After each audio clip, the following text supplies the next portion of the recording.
A'udhu billahi minash shaitanir rajim. Bismillahir rahmanir rahim. Rabbi shrah li sadri wa yassir li amri wahlul 'uqdatan minal lisani yafqahu qawli. Allahumma salli ala sayyidina Muhammadin wa ala ali sayyidina Muhammadin wa barik wa sallim ala. My dear friends, sisters and brothers, first I convey my salam all of you. Assalamu alaikum wa rahmatullahi wa barakatuh. I was inspired with one book which I read last week and gave my father. The book name was Good Word of Islam. I am going to say the topic Iman Musaffal. The articles of Iman Musaffal are At-Tawhid, oneness of Allah, Al-Malaika, angels of Allah, Rasulullah, prophets of Allah, Kutub Allah, books of Allah, Yawm al-Qiyamah, the last day, Al-Akhirah, life after death. Let us know more about these things. At-Tawhid. At-Tawhid means monotheism, which means in a simple language oneness of Allah. Allah is one true God. He has created everything in this world. He was not created by anyone. He has no family relations. He has no parents. He has no children. He is the most powerful. He is free of all necessities. He never tires nor does he need any support or help. So Allah is one and self-sufficient. He never allowed anyone to worship besides Him. He never created any other God to assist Him. So the words of witness or Kalima Shahadaha reads, I bear witness that there is no God but Allah, and I bear witness that Muhammad sallallahu alaihi wasallam is the messenger of Allah. Therefore, believing in oneness of Allah is the first duty of a Muslim. Shirk, disbelieving in oneness of Allah and worshipping false gods is called shirk. Shirk means associating partners with Allah. Shirk is the most hateful sin in the sight of Allah, which He would never forgive. Allah will punish those who commit shirk with the most severe penalty. Al-Malaika. Angels are known as Malaika in Arabic, singular Malak. Allah has created them from light. They have wings. Angels are neither male or female.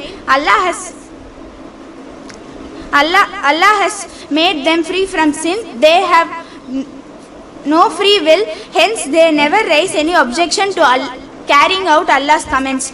Duties of angels. Allah had assigned different duties to the angels which they discharge regularly without any botheration or hesitation. For example, some angels have been assigned to prostrating themselves before Allah.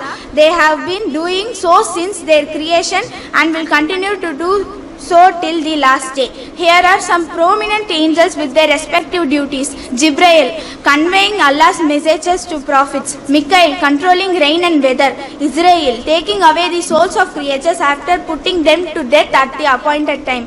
Israfil, blowing the trumpet on the last day. Munkar and Nakir, questioning the dead in the grave.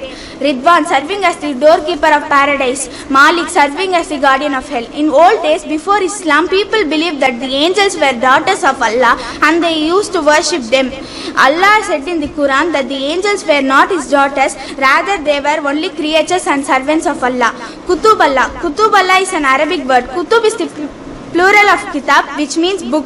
So the press, Kutub Allah means books of Allah. The divine books or the books belonging to Allah are called scriptures in English. Let us read more about the scriptures of Allah. The purpose of a scripture. From the time of Adam alayhi salam to the time of Prophet Muhammad sallallahu alaihi wasallam, a large number of prophets came to preach Allah's commands. To every prophet, Allah gave His message in different ways. The divine messages of certain prophets have been compiled in the form of books. These books are called scriptures. Different scriptures were revealed into prophets. All scriptures have their own name like Injil, Quran, etc. You have already read the names of scriptures and their respective prophets. To refresh your mind, I will say again. Suhuf, the prophet Abraham or Ibrahim alayhi salam. Taurat, Torah, the prophet Moses or Musa alayhi salam. Zabur, Palms, the prophet David or Daud alayhi salam. Injil, Gospel, the prophet Jesus or Isa alayhi salam. Quran, the prophet Muhammad sallallahu alayhi wasallam. So I hope you liked and enjoyed this chapter. Let us pray Allah will give us right path to all of us.